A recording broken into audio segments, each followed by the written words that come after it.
మొన్న ఆవేదన వ్యక్తం చేసినటువంటి పరిస్థితి కూడా మీరందరూ కూడా చూసినటువంటి పరిస్థితి.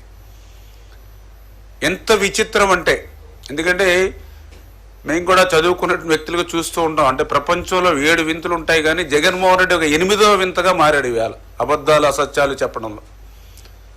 ఆ వెలుగొండ ప్రాజెక్టుకి ఇంకా 4,000 కోట్లు ఖర్చు పెట్టాలి.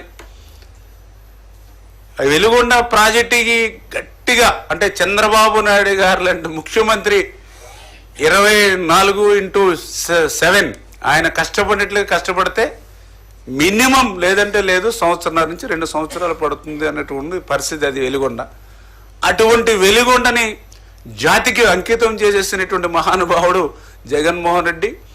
అటువంటి వెలుగొండని పూర్తి చేసేస్తే మరి వేళ నీళ్ళు ఇవ్వలేకపోతున్నారని చెప్పి మళ్ళీ అబద్ధాలు అసత్యాలు వాళ్ళ పత్రిక ద్వారా కానీ లేదా జగన్మోహన్ రెడ్డి నోటి ద్వారా కూడా వచ్చేటువంటి వాక్యాలు. అందుకే ఈయన ఒక 8వ వింత.